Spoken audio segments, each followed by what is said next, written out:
Subhanahu wa ta'ala berfirman, "Qul id'ullaha aw id'ur rahman ayyamma tad'u falahul asmaul husna." Hambaku, kalau engkau punya hajat, punya kesulitan, punya permohonan, sebut namaku, kata Allah, minta ya Allah. Makanya di lisan kita kadang refleks, kepleset pun kita bilang ya Allah. Ya. Hujan, jemuran belum terangkat, ya Allah. Itu fitrah, ingin minta pertolongan. Atau sebut Ar-Rahman, atau kata Allah, kamu punya masalah apa? Aku telah berikan, bentangkan nama-nama terbaikku untuk mengabulkan semua hajatmu. Namanya itu yang disebut dengan Al-Asma'ul Husna. Jadi Al-Asma'ul Husna itu nama yang Allah khususkan untuk mengabulkan semua hajat kita. Butuh rezeki, ya Allah ya Razzaq. Mau belajar supaya ditambah ilmunya, ya Allah ya Alim. Punya masalah supaya disabarkan, ya Allah ya Sabar. Punya persoalan supaya dibuka solusinya, ya Allah ya Fattah. Ada lebih dari nama-nama kebaikan sampai dihitung menjadi 99 nama. Maka seorang sahabat salat di samping Nabi sallallahu alaihi wasallam, ketika ia salam dari salatnya, maka ia berkata, perhatikan, Allahumma yas-samad. Allahumma yas-samad. Perhatikan kalimatnya. Ada lagi riwayat menyebutkan Allahumma yal ahadus samad, alladzi lam yalid wa lam yulad wa lam yakul lahu kufuwan ahad. Riwayat lain mengatakan Allahumma usyhidu annaka antallahul ahad as-samad alladzi lam yalid wa lam yulad wa lam yakul lahu kufuwan ahad. Allahumma inni astaghfiru laka. Ya Allah, aku bersaksi hanya Engkau Tuhanku, aku bergantung kepadamu. Engkau tidak beranak dan tidak diperanakkan, tanpa ada sekutu bagimu. Aku hanya bermohon kepadamu. Ya Allah, aku enggak minta banyak, aku cuma minta tolong ampuni dosaku. Apa komen Nabi pada waktu itu? Kata Nabi, laqad da'a Allah bismihil a'zam, idza du'iya bihi ajaba wa idza su'ila bihi 'atta. Orang ini telah meminta kepada Allah dengan menyebutkan nama Al-Asma'ul Husna tertinggi Allah, yang kalau dimintakan dengan itu, semua permintaan akan dijawab, semua doa akan dikabulkan. Orang tadi yang saya sebutkan di awal, laki-laki tadi menempuh tiga-tiganya, perjalanan jauh. Yang kedua mengangkat tangannya ke langit begini, dan yang ketiga menyebut Al-Asma'ul Husna. Tapi apa komen Nabi? Sekarang kan musim komen ya, like, share, and. Tapi lihat komen Nabi. Kata Nabi, anna yustajabu lidzalik.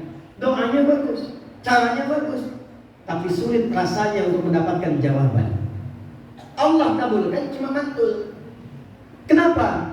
Maaf, balbasu haram, pakaiannya haram, mat'amu haram, makanannya haram, masyrabu haram, minumannya haram, wa ghudhiya biharamin, dan perangkat hidupnya dihasilkan dari yang haram. Tipu menipu, mencuri, korupsi, sogok menyogok, dan seterusnya. Itu kalau dilakukan jadi makanan, masuk ke mulut, tembus ke perut, maka akan menjadi hijab termasuk dari doa. Seperti ini. Lihat ini. Ini apa ini? Ini gelas. Isinya air. Ini air apa? Air bening. Kalau putih susu. Coba kita cek ya, susu bukan. Alhamdulillah, air bening. Nah, lihat sini. Ini gelas. Ini ada ruangnya terbuka. Ini mau dimasuki apa saja bisa masuk. Bening tambah yang hitam jadi kopi hitam. Tambah susu jadi kopi susu. Masukkan apapun masuk. Tapi kalau kita berikan sekat begini, lalu kita akan masukkan sesuatu di atasnya, masukkan? Kenapa? Karena ada sekatnya. Bukan karena kopinya tak dimasukkan, tapi karena ada sekat, kopinya tak masuk. Cahaya juga begitu. Kalau ditembuskan ada sekatnya, cahaya tak masuk. Yang bahaya itu begini, semakin keras sekatnya. Kalau tisu masuk spidol masih masuk. Di kertas dipaksa masuk. Tapi kalau sekatnya seperti ini, keras, mau masuk itu susah. Jadi orang-orang yang bermaksiat, makanannya haram, pakaiannya haram, minumannya haram, masuk haram ke dalam tubuhnya, dia seakan membuat sekat antara hatinya dengan rahmat Allah Subhanahu wa taala. Nanti lama-lama yang seperti ini akan mengunci bagian pintu hidayahnya, mulai dari telinga. Wa fi adhanihim waqra, dalam surat 6 ayat 25. Dan tiba-tiba nular ke telinga, di telinganya ada sumbatan. Dulu sebelum adzan sudah ingat waktu sholat, sekarang sudah berkumandang masjid samping rumahnya. Itu toa masjid ke rumahnya begini tuh. Allahu Akbar, Allahu Akbar, masih nggak terdengar. Ini bagian yang penting kita pahami. Fikih doa asalnya setiap diminta itu pasti dikabulkan. Kalau belum terkabul bukan Allah tidak mengabulkan. Ada hamba yang berbuat sekat sehingga antara jawaban dengan apa yang diharapkan tidak tersambung seketika dan cepat. Apa hubungan dengan pembahasan kita? Balik lagi kita tadi. Jadi setiap doa itu akan dikabulkan sepanjang kita memenuhi ketentuan dan keinginan Allah Subhanahu wa taala. Tapi yang jahiliyah ini alih-alih berdoa, yang dilakukan cuma kumpulkan, ketemu, persaingan, selesai. Maka turunlah Quran yang surah 103. Allah langsung bersumpah. Ketika dimulai dengan sumpah, maka Allah meminta kepada semua hambanya yang beriman untuk fokus menyimak surah dan ayat ini, juga mengukur dirinya untuk membedakan antara jahiliyah dengan yang bukan jahiliyah. Sekali lagi, kita tanyakan lagi, jahiliyah bukan? Kita jahiliyah bukan? Jawabannya lebih keras, jahiliyah bukan? Bukan. Sekarang kita perhatikan. Wal 'asr. Apa itu asar? Apa itu asar? Waktu. Apa itu waktu? Asar. Waktu itu bahasa Arab. Zaman itu bahasa Arab. Asar itu ada dua arti. Yang pertama, waktu sore menjelang ke maghrib.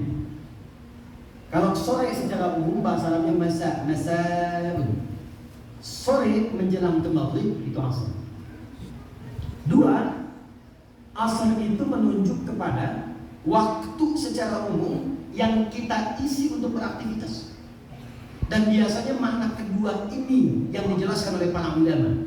Jadi tidak disebutkan kata asar kecuali menunjuk kepada waktu yang diberikan untuk mengiringi kita beraktivitas. Aktivitas itu setiap dikerjakan pasti ada waktunya. Gak mungkin ada orang beraktivitas gak ada waktunya. Bapak Ibu kalau tidur siang atau malam? Malam itu waktu. Kalau kerja siang atau malam? Siang itu waktu. Tadi bangun jam berapa? Itu waktu.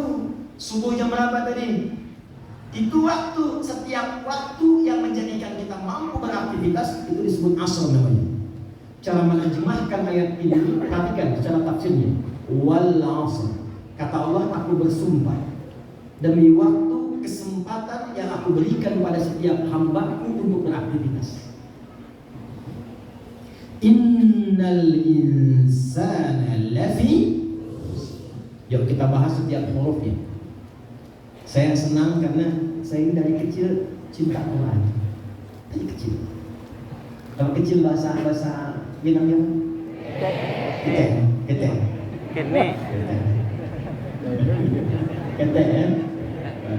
Ayam kate, ayam kecil ya. Kete. Saya sejak kete itu cinta Quran. Jadi saya pelajari bagaimana memahami Quran itu. Ternyata dasarnya dari bahasa. Karena itu ketika kuliah saya pilih fakultas bahasa untuk memahami Quran. Karena saya lihat Imam Syafi'i begitu, Imam Ahmad begitu, para ulama begitu dari bahasanya. Sekarang tuh disertasi kami itu menganalisis bahasa Quran. Jadi kita mengkaji bahasa Quran 30 juz. Karena indah sekali Quran itu, setiap unsur bahasanya indah. Nah sekarang kita coba satu-satu. Inna misalnya. Apa itu inna? Sesungguhnya. Apa itu sesungguhnya? Inna.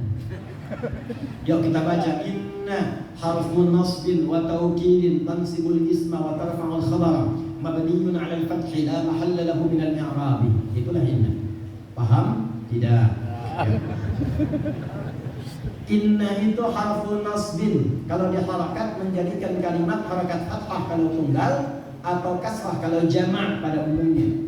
Tapi dalam ilmu balaghah, nasab itu artinya nasabar rajulu asahu fil ardi. Seseorang menancapkan tongkat di bumi dengan kuat sehingga tongkat itu tak goyah begini. Kuat, itu nasab. Jadi kalau ada kalimat dibuka dengan inna, maksudnya tancapkan ayat itu, informasi itu dalam hatimu sekuat-kuatnya, jangan goyah. Itu inna namanya. Wa taukidin, kuatkan. Jadi kalau ada kita baca Al-Quran dibuka dengan inna, nanya pendek, inna, ya, inna itu artinya ayatnya saking pentingnya kata Allah, tancapkan dalam hatimu, jangan goyah, kuatkan, jangan sampai lemah. Apa yang dikuatkan itu ya Allah? Kata Allah, hei, aku berikan kepadamu waktu kesempatan untuk beraktivitas. Sehari 24 jam, sepekan 7 hari, sebulan 29 atau 30 hari, setahun aku berikan waktu. Cuma sayang, dari sekian yang aku berikan itu, innal insana, tancapkan dalam jiwamu yang paling dalam, semua manusia aku berikan kesempatan beraktivitas itu. Al-insan disebutkan 65 kali dalam Al-Quran. Tahan pelan-pelan. Bu,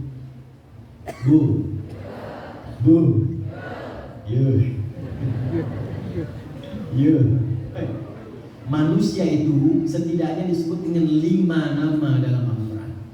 Berapa nama? 5 atau apa bahasa bilangnya? 1, 2, 3, 4, 5, 5. Dapat saya ngajar. Jadi manusia itu ada 5 nama dalam Al-Quran, gitu ya? Alhamdulillah.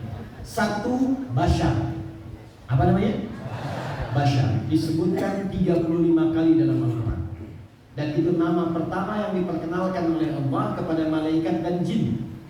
Jadi malaikat dicipta duluan dari nur cahaya. Kedua, jin diciptakan dari api yang menyala-nyala. Al-Hijr ayat ke-17, ayat ke-27, maaf.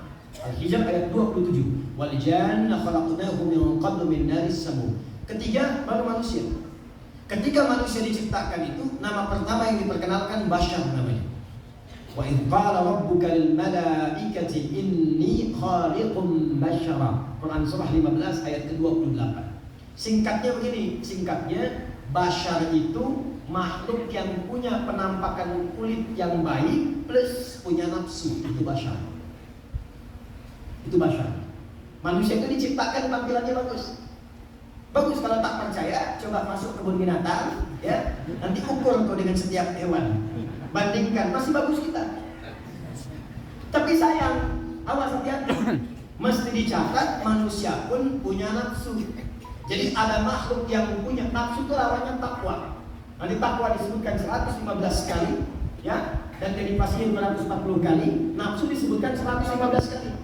Takwa itu sifat malaikat. Jadi malaikat itu hanya punya takwa saja, tak punya nafsu. Takwa itu sifat baik saja. Makanya malaikat tidak ada yang pernah melanggar. Quran surah 66 ayat yang ke-6. Sifat malaikat itu la ya'sunallaha ma amarahum wa yaf'aluna ma yu'marun. Malaikat tak pernah kenal maksiat karena memang tidak punya nafsu. Itu malaikat. Pernah dengar malaikat Jibril korupsi ayat? Malaikat mau tertukar mencabut nyawa, pernah dengar? Tak ada malaikat maksiat. Karena itu jangan capek kita memuji malaikat karena memang sudah baik. Tak ada nafsunya. Nah sebaliknya, ada makhluk yang diciptakan dengan nafsu saja, tak ada takwanya. Itulah hewan. Kambing.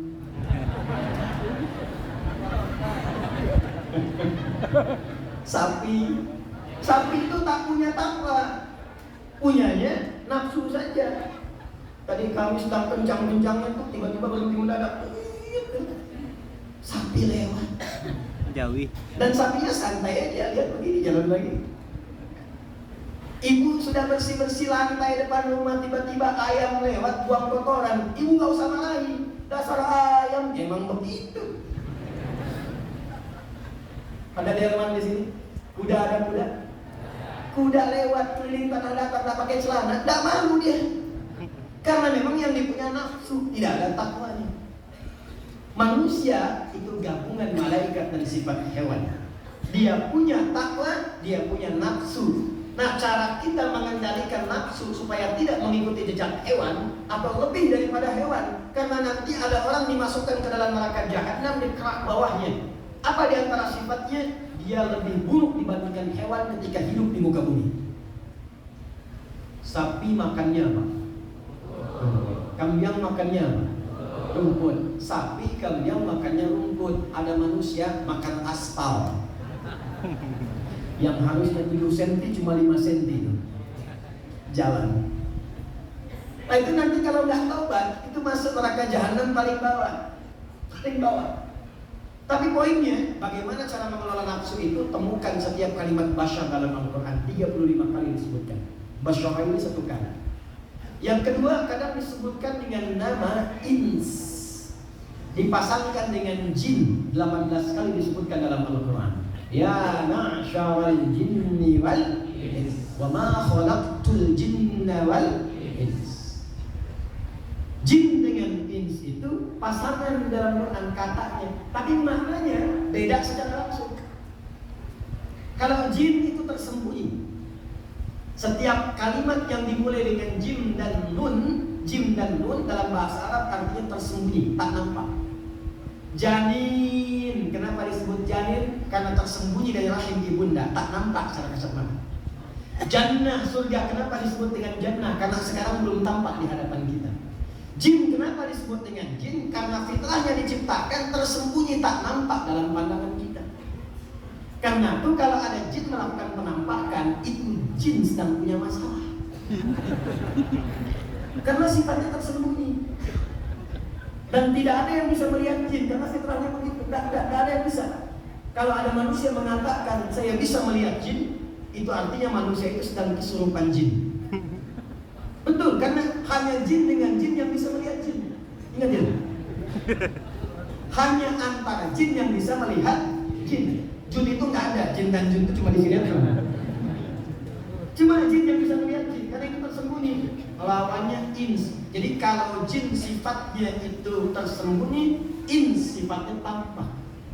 Manusia itu tampak, kelihatan wujudnya, kelihatan datangnya, kelihatan pulangnya. Nah ini memberikan pesan kepada kita, kalau ada manusia yang suka sembunyi-sembunyi. Bapak pulang ke rumah, ada pintu depan, sembunyi-sembunyi lewat jendela. Ibu cari dompet suami, sembunyi-sembunyi. Kawan ketemu kawan dari jauh kelihatan, langsung pergi sembunyi. Ini menunjukkan bahwa manusia itu sedang, bukan jadi jin, sedang bermasalah. Itulah ins. Jin itu kasar, ins halus. Jadi yang makhluk halus itu kita, bukan jin. Jin itu kasar. Makanya kalaupun ada orang kemasukan jin, tidak ada yang jadi lembut.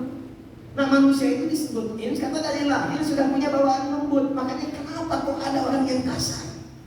Nanti ada babnya sendiri disebut dengan akhlak. 3, saya cepat. Dari ins menjadi nas. Jadi apa? Minal jinnati wan. Disebutkan sebanyak 241 kali dalam Al-Quran. Nas menunjukkan sifat sosial. Artinya tidak ada manusia yang hidup bisa hidup dengan sendiri. Kita butuh orang lain. Anak butuh orang tua butuh anak. Ustadz juga sama, butuh jamaah butuh ustadz. Nggak ada ustadz ceramah sana sini jemaahnya kosong.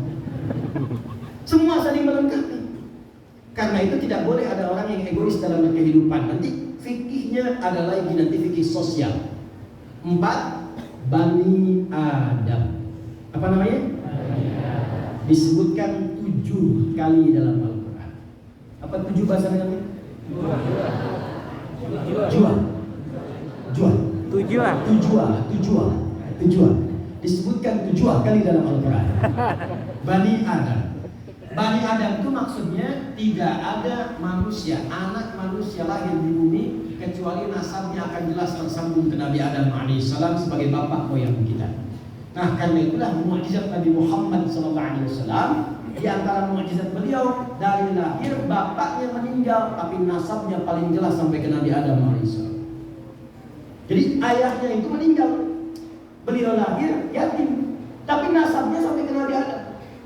Kita cek. Muhammad sallallahu alaihi wasallam bin Abdullah bin Abdul Muttalib bin Hashim bin Abdul Manaf bin Qusay bin Murrah bin Kilab bin Ka'ab bin Ghalib bin Fihir bin Malik bin Nadar bin Kinana bin Khuzaimah bin Mubrikah bin Ilyas bin Nizar bin Mudar bin Ma'ad bin Adnan bin Adi bin Adri bin Muqawwam bin Nahur bin Tarikh bin Ya'rub bin Yasjub bin Nabil bin Ismail alaihi salam bin Ibrahim alaihi salam bin Azar bin Nahur bin Amir bin Kinan bin Al-Fakhshad bin Sam bin Nuh alaihi salam bin Mihlail Matushalah bin Kinan bin Anwas bin Tis bin Adam alaihi salam. Takbir. Coba ulangi ya. Jadi insya Allah semua kita keturunan Nabi, insya Allah. Nabi Jadi tak ada yang manusia lahir keturunan monyet, itu tak ada. Ya, itu hanya tesis di luar saja. Nah, yang kelima, inilah ayat Al-Asr, Al-Insan. Disebutkan 65 kali dalam Al-Quran.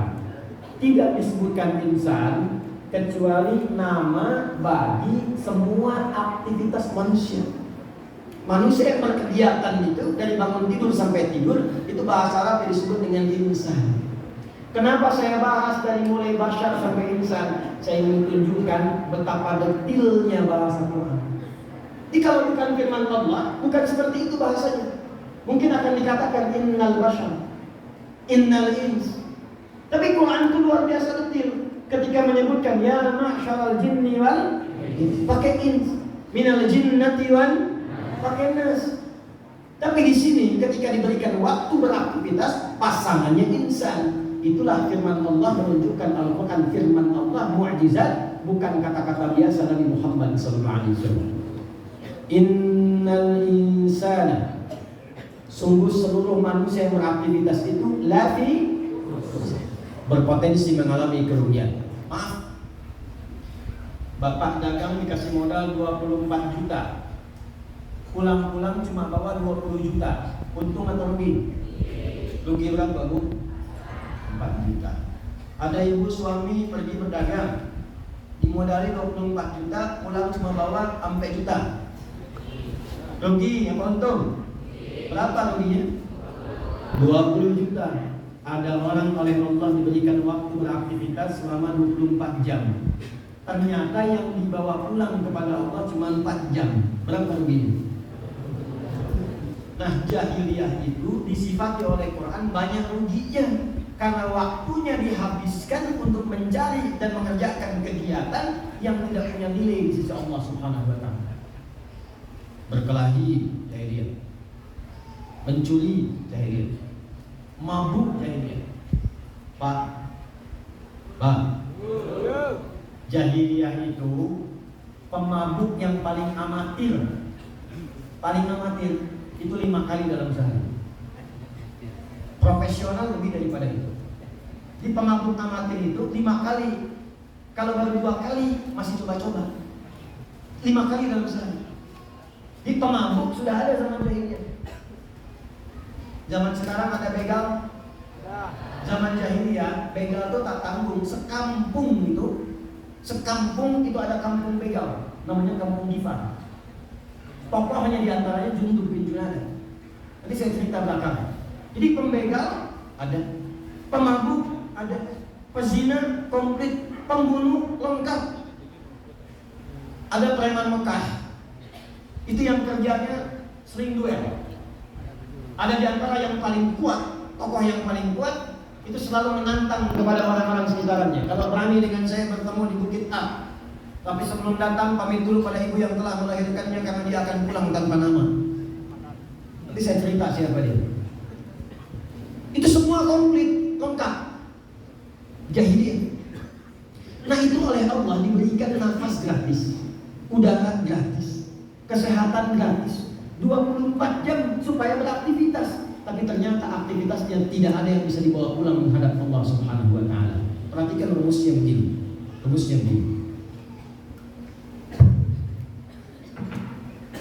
Jika ada manusia, kita manusia bukan?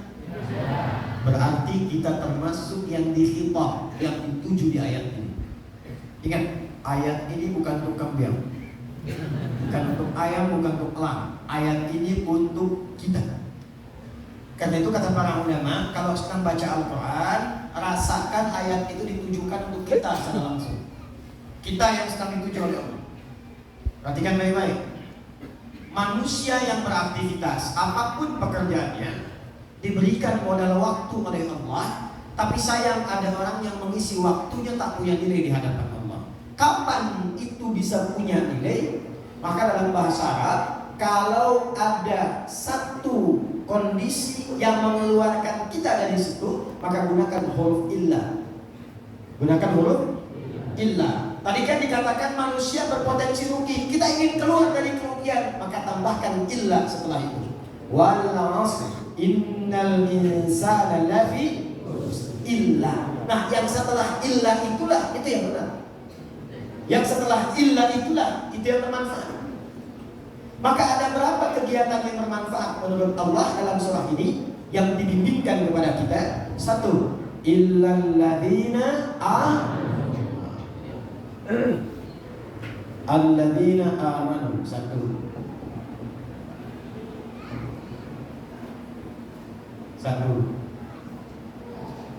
Teruskan dulu. Dua, wa amilus. Terus dua, wa amilus salihat. Tiga, wa tawasau bil. Tiga, hak. Empat, wa tawasau bis. Empat misi. Jadi kalau kita pegang empat ini sampai kita wafat, maka kita akan digolongkan oleh Al-Quran termasuk orang yang beruntung dan akan bahagia saat kembali kepada Allah Subhanahu wa Ta'ala. Mau seperti itu? Ingin seperti itu? Nah, yuk perhatikan baik-baik ayatnya, karena ini diantara surah terpenting yang diturunkan dalam Al-Quran. Satu, alladzina ismun mausulun yadullu ala al-jamil jamiyah. Alladzina itu disebutkan sebanyak 1080 kali dalam Al-Quran.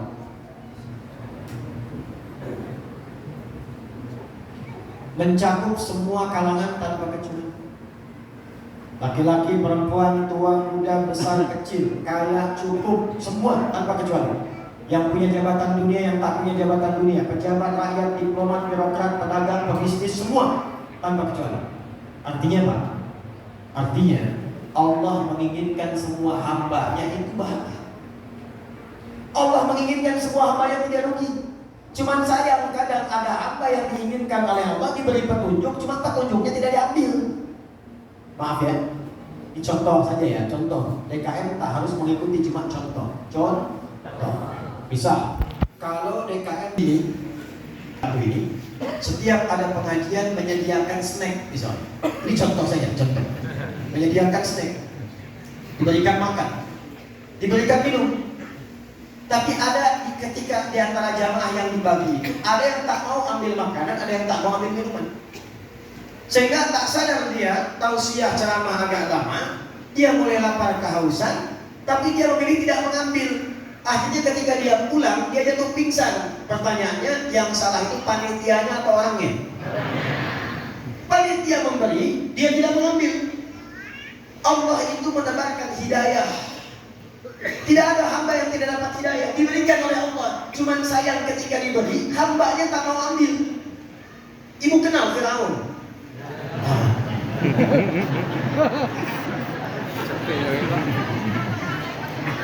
Luar biasa ini. Sekali lagi ibu kenal, saya udahan dah ceramahnya. Kenal Firaun, Pak. Kenal di mana dulu? Catat kalimat ini ya. Bolehlah jadi status pun boleh tak apa. Fir'aun itu se-Fir'aun-Fir'aunnya. Fir'aun itu se-Fir'aun. Apa maksud se-Fir'aun-Fir'aunnya itu? Fir'aun itu termasuk manusia paling jahat yang diabadikan perilakunya dalam Al-Quran. Satu, mengaku Tuhan. Orang sekarang tak ada mengaku Tuhan, paling tinggi Nabi. Ya, dan itu dikabarkan oleh Nabi sebelumnya, akan ada orang yang setelah kematianku, setelah wafatku akan mengaku Nabi. Kalimat Nabinya singkat, la nabiyya ba'di. Tak ada Nabi setelah aku. Itu artinya apa? Akan ada orang mengaku nabi setelah aku. Kalau ada yang mengaku cukup katakan, tak ada nabi setelah aku. Cuma memang aneh, kalau ada orang mengaku nabi itu biasa. Yang aneh itu setiap ada yang mengaku ada pengikutnya. Itu yang aneh. Dulu ada AN pelatih bulu tangkis ngaku nabi, ditangkap oleh polisi kita. Interogasi, kenapa bapak mengaku nabi? Saya ke Bogor pak, dapat wahyu. Bisa dibayangkan orang ke Bogor dapat talas dia wahyu. Tapi ada yang begitu, ada yang begitu. Fir'aun lebih daripada itu, dia mengaku Tuhan. Ana rabbukumul a'la, aku Tuhan kalian yang paling agung. Fir'aun hobi bunuh orang, laki-laki eksekusi. Bu, kalau ibu hidup zaman Fir'aun dan mengandung, itu akan ditugaskan petugas khusus yang menginteli, mendampingi ibu setiap saat dengan pisau yang sudah terhunus siap. Jadi begitu melahirkan, langsung dilihat. Kalau laki-laki, dibanting bayinya ke bawah, digorok di hadapan ibu yang baru melahirkan. Ya, menyembelih sesuatu dengan dijatuhkan dulu, itu bahasa Arabnya zabah. Kalau tak dijatuhkan, bahasa Arabnya tahara. Unta itu disembelihnya tidak dijatuhkan, karena itu menggunakan tahara. Inna a'tainaka fasalli rabbika wan, itu untuk unta. Tapi kalau kambing, sapi, kerbau dijatuhkan dengan lembut, bukan sekedar jatuh, 1, 2, 3, tarik, bukan begitu. Ada caranya. Kata Nabi, idza dzabhtum fa asinu dzibha. Kalau engkau ingin menyembelih, yang bagus sembelihan itu. Itu pun makhluk Allah juga baguskan. Maka cara simpulnya baguskan, cara nariknya baguskan. Jangan kau asah pisaumu itu di hadapan hewan yang akan disembelih. Nanti Idul Adha kalau mau ngasah, jauhkan pisaunya. Jangan di hadapan kambingnya. Tunggu ya, ditajam betul. Tidak sakit kok insya Allah. Tidak boleh. Nah itu zabaha. Kalau menggorok berkali-kali begini, itu zabaha yudabbihu. Diabadikan di Quran surah kedua di ayat 49. Wa idh najjaynakum min ali fir'auna yasumunakum su'al 'adzab yudhabbihuna abna'akum wa yastahyuna nisa'. Fir'aun kejamnya luar biasa, cepat tersinggung, dan kalau tersinggung resiko kematian. Makanya Nabi Musa alaihissalam sebelum datang berdoa, Rabbi shrahli wa yassirli wahlul 'uqdatam yafqahu. Kalau bapak hidup zaman Firaun, aku tak suka dengan rambut kau. Bukan disuruh cukur mas, pisahkan kepala dari badanmu. Tapi Firaunnya tetap rahmat Allah secara berkeadilan berlaku dalam hukum kehidupan. Musa, Harun, idhaba ila fir'auna innahu tagha. Fir'aunnya dikirimkan 2 orang nabi sekaligus, Musa dan Harun. Cuman sayang ketika didakwahi, diberikan hidayah, Fir'aunnya tak mau ngambil. Saya mau balik ke belakang. Allah itu memberikan hidayah secara luas, cuman kadang-kadang hambanya tidak mengambilnya. Itu poinnya. Apa hubungan dengan yang ini? Kita balikan. Alladzina, kata Allah, aku inginkan semua hamba-Mu itu semuanya nyaman. Pulangnya nyaman, dunianya senang, akhiratnya bahagia. Makanya menggunakan kata alladzina. Cuma nanti hambanya mau atau tidak. Nah, sekarang kita tanya dulu diri kita. Bapak Ibu kalau diberikan pilihan oleh Allah, mau untung atau rugi? Untung atau rugi? Yakin?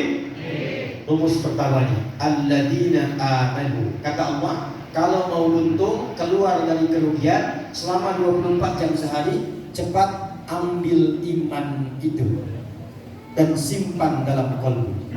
Bahasa Arab mengambil sesuatu dan menyimpannya dengan kuat itu menggunakan wazan dalam ilmu sharaf af'ala. Amana yu'minu, jamaknya amanu, mengambil sesuatu dengan kuat dan menyimpannya. Maka amanu artinya memutuskan untuk beriman dan disimpan dengan kuat dalam hati. Karena itu iman artinya yakin tanpa ragu, karena disimpan dengan kuat. Nah, disimpannya di mana? Disimpannya bukan di kepala kita, disimpannya bukan di mulut kita, disimpannya bukan di kaki kita, tapi disimpannya di kolbu kita. Jadi tempatnya iman ada di mana? Sekarang kita cek. Saya tanya dulu, Bapak Ibu beriman tidak? Beriman tidak? Berarti kita mesti mengecek. Kalau mengatakan beriman, cek tempatnya iman di mana? Cara mengeceknya bagaimana? Iman ini yang tempatnya ada di dalam kalbu punya pengecekan standar. Allah mengabsen getaran iman ini 5 kali dalam sehari. Berapa kali? Lihat waktunya. 1 subuh, 2 zuhur siang, 3 asar, 4 maghrib, 5 itulah waktu pengecekan iman. Bagaimana cara mengeceknya supaya muncul getaran konfirmasi di hati bahwa itu adalah cahaya iman? Maka diperdengarkan nama Allah. Ketika diperdengarkan itulah akan ada getaran dalam kalbu kita untuk merespon seruan itu. Maka itu ada ditemukan di Quran surah ke-8 Al-Anfal di ayat yang kedua. Quran surah 8 ayat 2. Innamal mu'minuna alladzina idza dzukirallahu wajilat qulubuhum. Jamaknya qalbu itu qulub. Orang-orang yang sudah punya iman itu, kata Allah, bisa dicek. Kalau disebutkan, diperdengarkan nama Allah, maka akan ada konfirmasi getaran di hatinya. Karena itu setiap 5 waktu tadi diperdengarkan. Apa alat untuk mendengar? Telinga. Nah, telinga itu bahasa Arabnya udhun. Jamaknya disebut adzan. Pertanyaan saya, di 5 waktu tadi, subuh, zuhur, asar, maghrib, isya, ada azan atau tidak? Ada azan atau tidak? Kalimat pertama dalam azan itu apa? Allah. Allahu akbar, Allahu akbar. Idza dzukirallah, ketika disebutkan nama Allah, Allahu akbar, Allahu akbar, maka akan ada konfirmasi dalam jiwa kita. Bapak Ibu merasa nggak kalau ada suara azan itu di hati ada getaran mengatakan kepada kita cepat sudah azan? Pernah ada begitu? Nah, itulah yang dimaksud konfirmasi iman.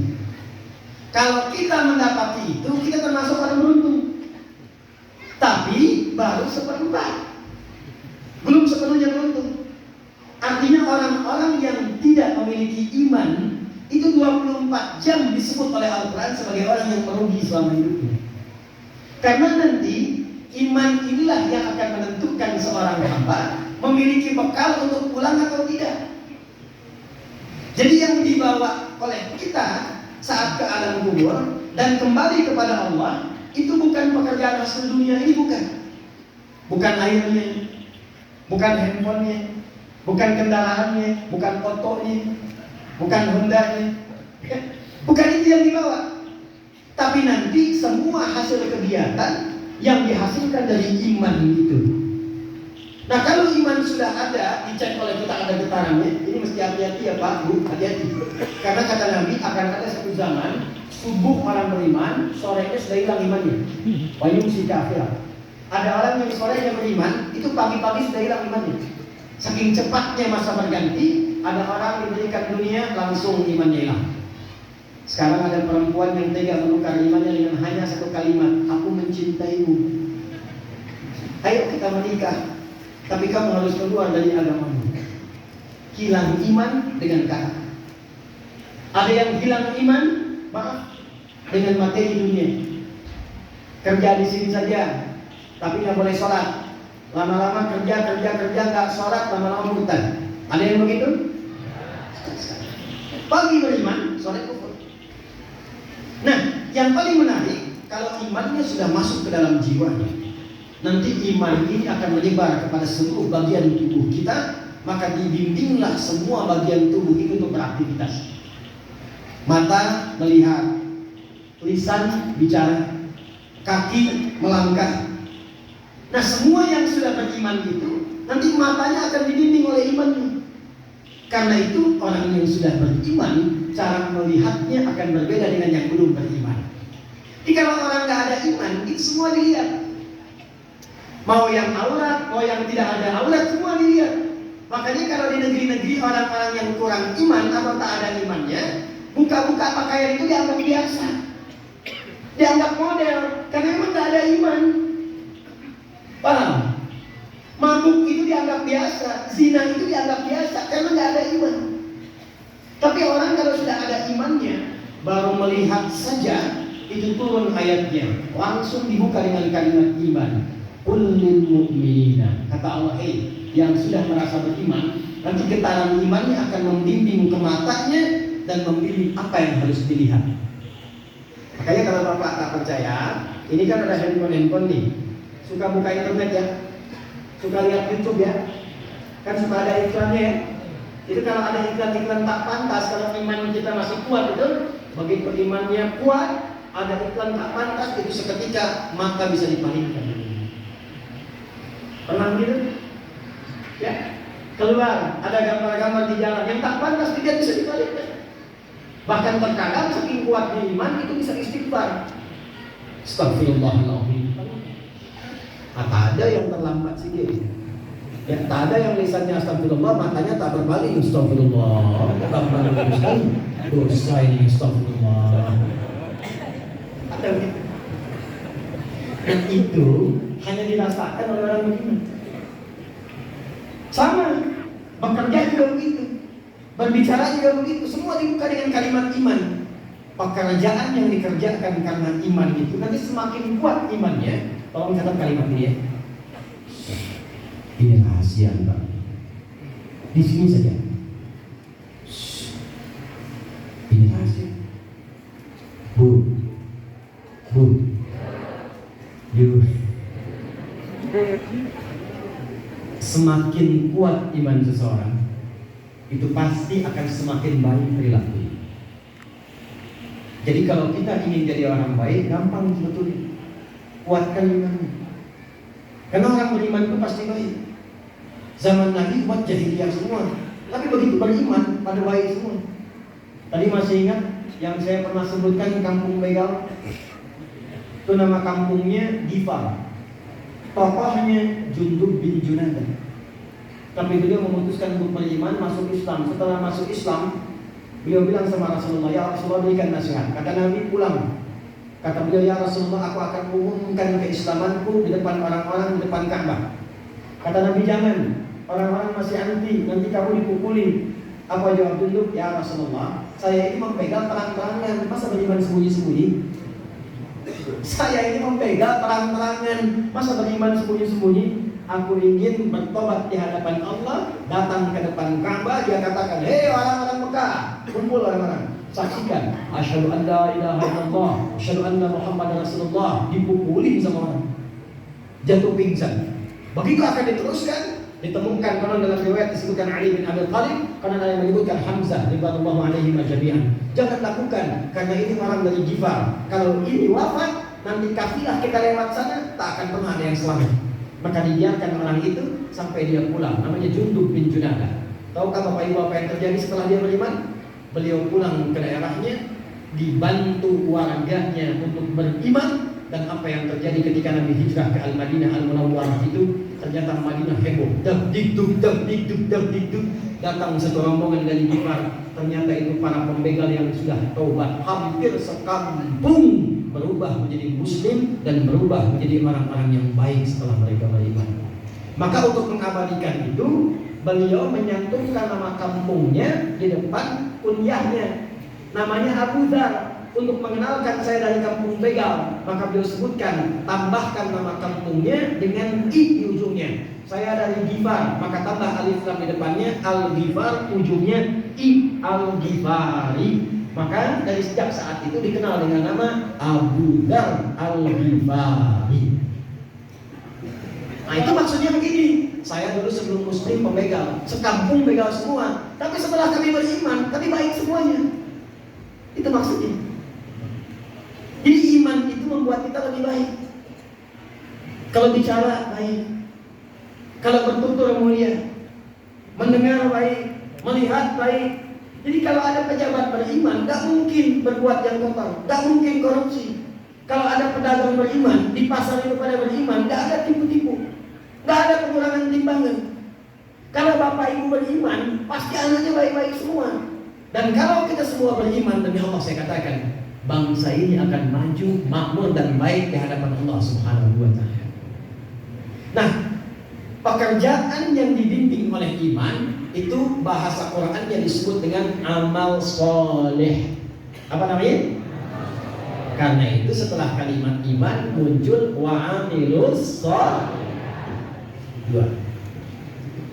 Jadi satu apa? Kedua amal soleh.